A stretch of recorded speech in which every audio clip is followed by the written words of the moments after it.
Je pitche tout partout. J'ai encore mal au cœur. Hey, c'était-tu compliqué? Que tu le veux là. Hello! Fait qu'il est environ 5h30. Puis ben, je m'endors plus depuis 5h. J'ai déjà mon café. Qui est un restant de café que j'ai réchauffé. Je sais qu'on n'est pas censé faire ça, mais je pensais fancy pour remarquer la différence. Je me suis installée avec ma petite chandelle, mon agenda et mon tarot pour bien commencer mon matin. Fait que j'ai commencé par planifier ma journée.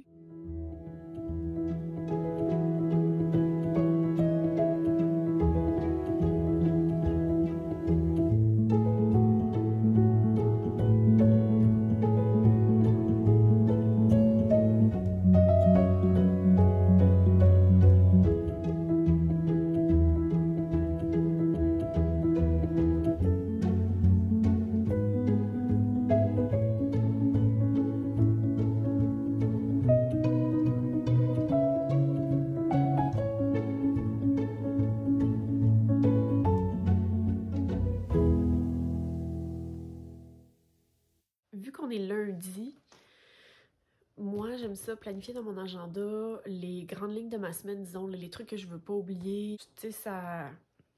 Même si t'es pas quelqu'un de ultra occupé, c'est que toutes ces petites choses-là à cocher, de tâches, de trucs à pas oublier, de deadline, de je sais pas quoi, même si toi t'es pas en train d'y penser tout le temps, ton cerveau, lui, comme il arrête pas, là, tu sais, il est comme, ok, il faut que je me rappelle de ça va dans ce tiroir-là, fait que ton petit hamster, là, fait que, alors que c'est sur papier, c'est plus dans ta tête, le petit hamster se repose, puis ça risque pas d'aller nulle part.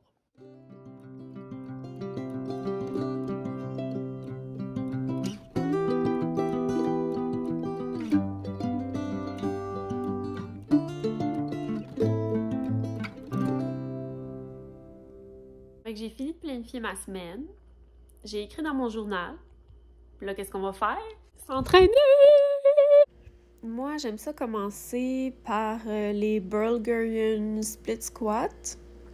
Parce que on va s'entendre que c'est le plus dur. Je pense que c'est le plus demandant, autant physiquement que mentalement. Tu sais, t'as déjà tout le poids de ton corps sur une seule jambe. Puis là, en plus, tu rajoutes le poids d'une dumbbell.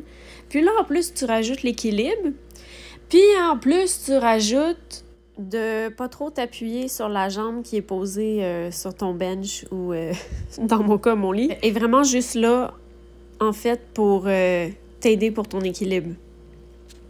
Je sais pas comment définir cet exercice, mais je pense que tout le monde s'entend dans... en tout cas, de ce que j'ai vu dans le monde du fitness... Ça devient jamais le fun, on finit jamais par l'aimer, ça devient jamais facile, mais sérieux, les gains, la force que ça donne, je me sens tellement fière de moi quand j'ai réussi mes sets. Je trouve que c'est plus dur qu'un squat. Puis là, ben, j'ai eu la bonne idée de... Ben, en fait, je fais ça ces temps-ci, je sais pas trop qu'est-ce qui m'a pris. J'ai essayé ça une fois d'après une vidéo de Caroline, puis j'ai bien aimé. J'ai fait... 1, 2, 3, 4... Ça fait 4 sets de split squat, mais sur chaque jambe. Puis j'alterne, fait que je commence, mettons, par la droite, ensuite la gauche, ensuite la droite, ensuite la gauche. Fait que ça fait 2 sets chaque. Puis là, après, je recommence. La droite, la gauche, la droite, la gauche. Donc, ça fait 4 sets chaque. C'est beaucoup. Puis, avec les Bulgarians, c'est que ça brûle très vite. Mais... j'aime ça faire ça ces temps-ci parce que oui, c'est ultra demandant, mais une fois que c'est fini, tu sais que c'est fini. Tu sais que les Bulgarians ne reviennent pas. Ils sont pas là à t'attendre « Hello, hello » à la fin, tu sais, de ton entraînement. Fait que c'est fini. Je suis comme je suis rassurée, puis je me sens mieux pour continuer. Une autre idée que j'ai vraiment beaucoup aimée dans une vidéo de Caroline, quand je dis Caroline, c'est Caroline Girvin. Je vais mettre son lien dans ma description. C'est vraiment quelqu'un qui m'inspire. Là. Je pense que c'est une coach, puis elle s'est mise à faire des vidéos pendant la pandémie. Là. Elle s'est mise à faire des vidéos pour que ses clientes puissent continuer à s'entraîner avec elle. Puis là, elle s'est dit, ben pourquoi est-ce que je les rendrais pas publics dans le fond? Tu sais, on a tous besoin de bouger avec ce qu'on vit en ce moment, puis avec les gyms fermés. Elle m'inspire vraiment beaucoup. Une idée que j'ai vraiment aimée, c'est que dans certains de ses entraînements, elle inclut un exercice qu'elle appelle staple, donc un exercice récurrent entre chaque exercice. Donc, je me suis inspirée de ça pour monter mon entraînement de ce matin. Donc, dans cet entraînement-là, c'est un sumo squat 1,5. Je fais 2 sets de ça entre chaque exercice. Ensuite, on passe au Heel Elevated Squat. Donc, des squats avec les talons élevés. Ce que ça fait quand on élève les talons, c'est que ça met l'emphase plus sur les quads, contrairement à si on élevait les orteils, ça va mettre l'emphase plus sur les hamstrings. Donc, moi, j'aime ça varier. Comme j'ai beaucoup de sumo squat, qui est mon staple dans cet entraînement-là, je me suis dit, au lieu de faire des squats normales, je vais faire des squats avec les talons élevés. On peut voir au début comment c'est un peu awkward d'embarquer sur mes blocs parce que ils sont un peu trop hauts.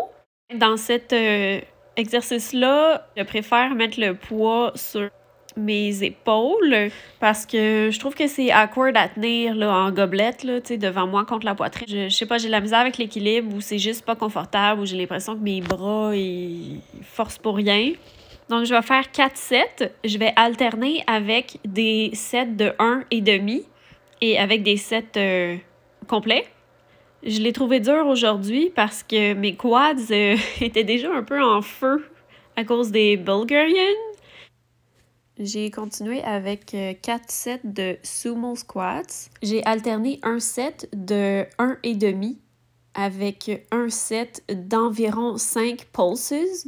J'aime beaucoup inclure des 1,5 ou des demi ou des pulses parce que c'est une façon de progressive overload sans te ramasser avec des dumbbells super lourdes. Puis on s'entend que ça coûte vraiment très cher très rapidement, des dumbbells. On va se le dire, le numéro inscrit sur la dumbbell veut rien dire réellement. Ce qui importe réellement à ton muscle, c'est le temps sous tension. Donc, la résistance. Puis, il y a plusieurs façons d'utiliser ça. Tu peux très bien te créer un entraînement ultra rushant avec des poids plus légers si, justement, tu utilises des techniques comme les demi, les pulses. Puis aussi, si tu mets moins de repos. Comme moi, dans cet entraînement-là, j'avais 15 ou 20 secondes de repos, ce qui est vraiment pas beaucoup. Ça te laisse à peine le temps de boire une gorgée d'eau puis de changer tes poids si tu veux changer de poids.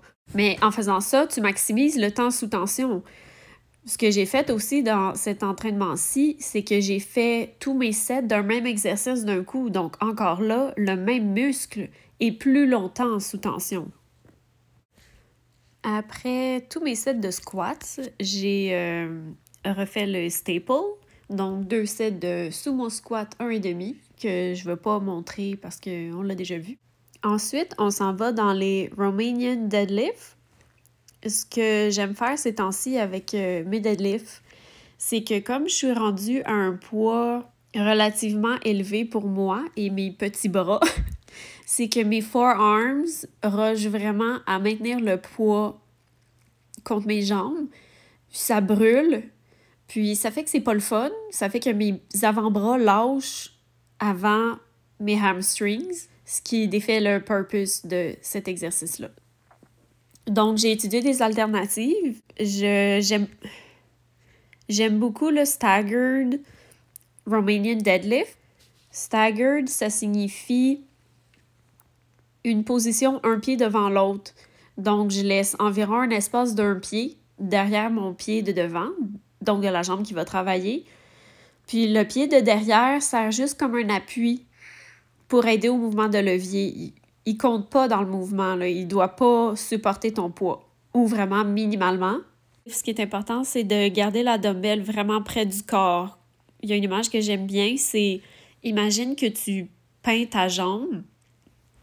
Puis il faut aussi se rappeler que c'est pas un squat. Le mouvement se passe vraiment aux hanches. C'est vraiment juste un mouvement de levier. Donc, on descend la dumbbell contre la jambe jusqu'à sentir un bon étirement dans le hamstrings.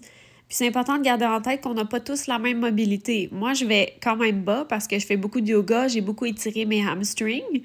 Ce qui est le fun avec cet exercice-là, c'est justement ça aide à la mobilité et à la flexibilité. Fait qu'avec le temps, tu vas développer une meilleure flexibilité dans tes hamstrings. Donc une fois qu'on sent bien le stretch dans les hamstrings, on remonte, mais on remonte pas en utilisant le haut du corps. C'est important de remonter vraiment en poussant par les talons pour connecter les glutes.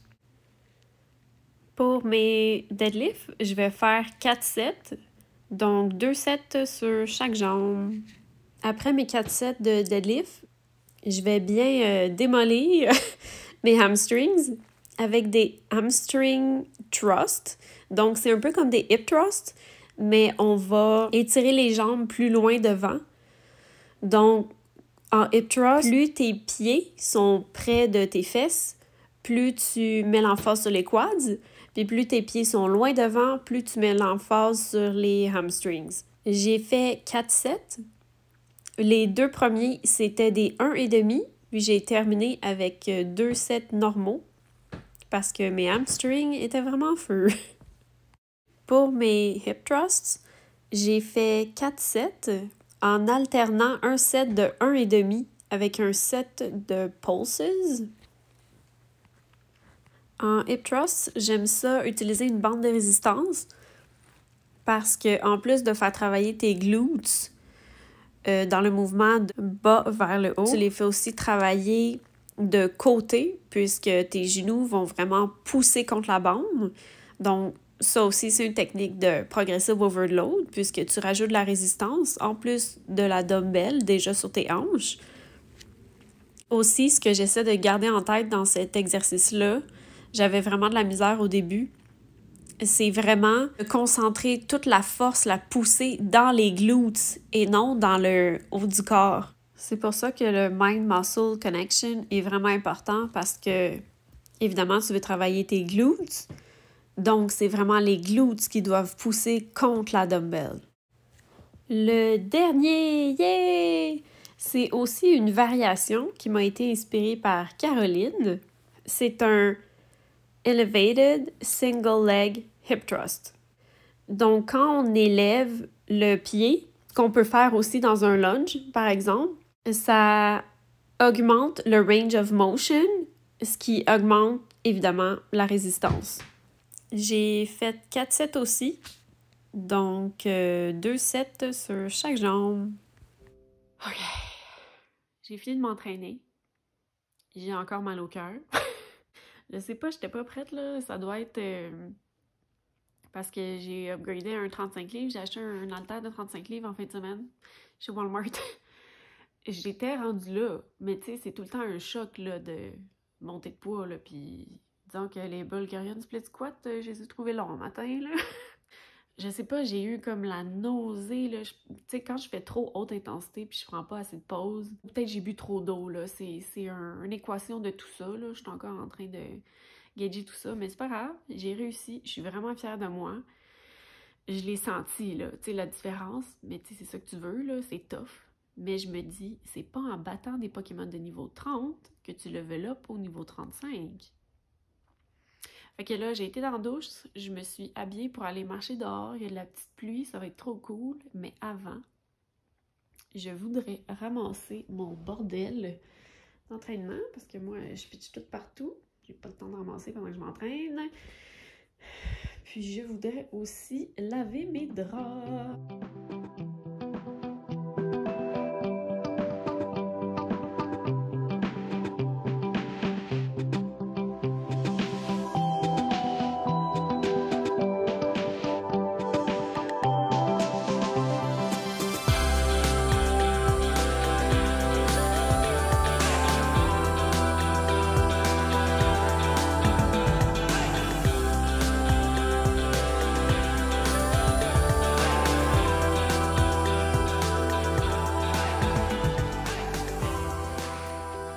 J'ai ouvert la porte, puis je trouvais ça frette, là. Puis là, j'ai regardé la météo. 5! Ça va, j'ai mon nouveau foulard de chez Dollarama, trop doux! 4 $. Puis j'ai des gants de Dollarama aussi qui commencent à être troués puis faire leur temps. Mais c'est des gants touch, fait que je les aime bien pour le téléphone. Puis sinon, j'ai un hoodie comme quadruplement paddé que Walid utilisait pour travailler dehors, je crois. Je l'aime bien parce que j'ai oublié mon manteau chez ma mère.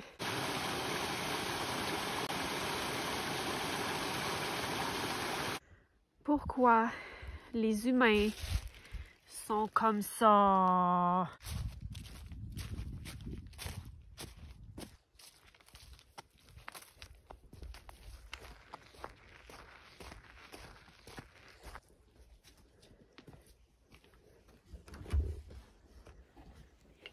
Tain, c'était-tu compliqué?